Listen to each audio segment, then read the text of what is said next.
The FAL was a result of ongoing development at FN Herstal. Production in Liège started during the early 1950s. One of the first criteria for production in Britain, Canada and Australia was adoption of an inch measurement system compared with the metric system used at FN. So the Fusel Automatic Ledger, or FAL, is now classified into inch or metric models. Some South American countries adopted the metric model along with Israel, Austria, Greece and South Africa. However, the United States reneged on the earlier agreement and went with a modified Garand action, the US M14.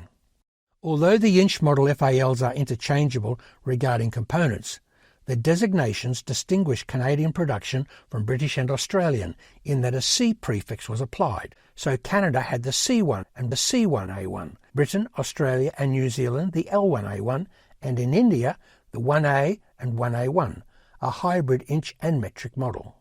South Africa's Arms Corps made the metric R1, as did Austria with the STG-58.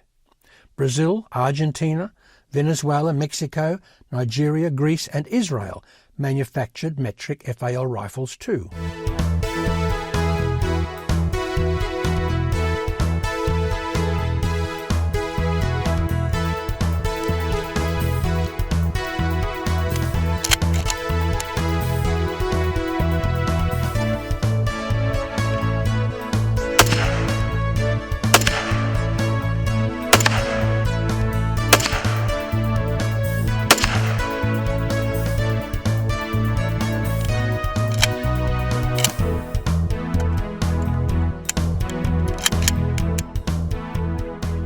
Essentially, the regulation service L1, C1 and R1 rifles are restricted to self-loading function.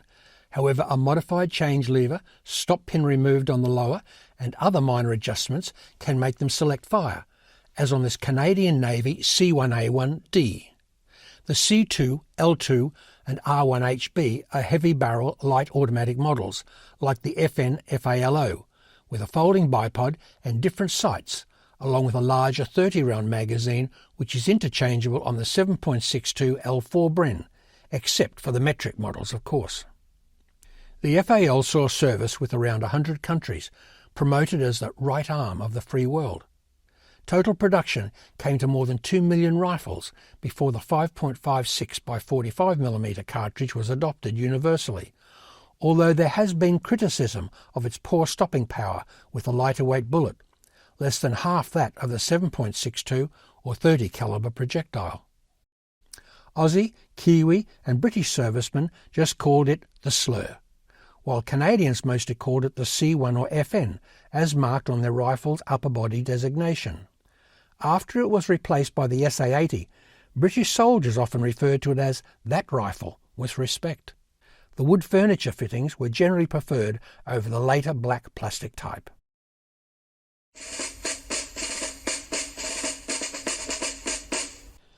Service field stripping routines for the L1, C1, R1 and FAL rifles can differ between countries and branches of their services. However, generally they are 1. To remove the magazine. 2. Cock the action, then return the selector to safe. A tip for shooters: don't ride the cocking handle forward. Let it go smartly when chambering around. Riding the handle forward interferes with the normal action and could cause a feed problem. 3. Pull the body locking lever back with the right thumb and swing the upper and barrel group forward with the left hand to open the action. 4. Slide the dust cover off, then the breech block carrier by pulling on the slide rod or rat tail. 5. Remove the bolt from the carrier. This is harder with newer rifles and there is a knack to it. 6. Remove the gas plug by pressing in the plunger and rotating it a quarter turn clockwise. It pops out a little under pressure from the piston spring. If the plug is fouled, it may need a cartridge rim or tool from the cleaning roll used in the gas plug slot to turn the plug and break the carbon residue. 7. Withdraw the gas piston and spring, then take the coil spring off the piston. Do not hold the muzzle downwards or the piston will fall out and its face could be damaged. This is sufficient for field cleaning. Soldiers were normally not supposed to remove the handguards or trigger mechanism any further, although bolts and magazines could be stripped out for cleaning. Inside of the bore and gas tube need to be cleaned with a correct size flannel patch. Using Service 4B, this is a little less than one section between the black or red lines for an oil patch to pull through the bore. Use a little over one such section for a dry patch.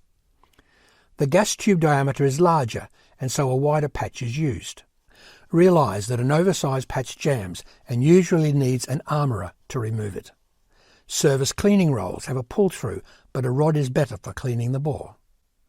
Armourers use the rod along with bristles and jag with slotted head for the flannel. Reassemble in a reverse order for stripping. Gas piston first, then dust cover and bolt carrier. The gas plug plunger is on the underside when replaced and rotated clockwise. If the gas plug is put in the wrong way, the gas port is closed, as for grenade launching. The slot should be uppermost. Replace the bolt in the carrier, pushing in the firing pin head at the rear of the carrier first.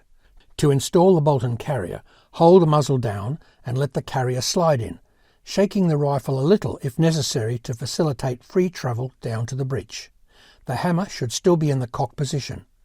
Slide on the dust cover with its lips in the correct position on the upper body. After the bolt is home, close the action by snapping it shut smartly. If parts do not go back together readily, do not force them, as this can cause damage. Before we go to the live fire section, we should mention the SAS modified automatic L1 and L2 rifles. The most regular such conversion was Canada's Naval Boarding Party C1A1D auto rifle, clearly indicated with an A chiselled into each side of the butt at the grip, along with a D marked after the original designation. It was an option that could be readily applied should the situation require it. In Australian and New Zealand service, particularly in Vietnam, various conversions were made, without any need for official confirmation or a specific pattern, at base workshop and at local armourer levels. These were often L2A1s, the requirement initially for a shorter weapon with automatic option. Another feature was the different sound signature. Individual firearms have identifiable sounds when bursts are fired, from their cyclic rate, level of report, and different function signatures. Modified weapons are not so easily identified as being friend or foe, a distinct advantage for SAS-type operations and in jungle warfare. So barrels were shortened and different flash hiders fitted, or even left off. One Kiwi mod was a forward pistol grip fitted to the forend, which helps to control muzzle climb in full auto.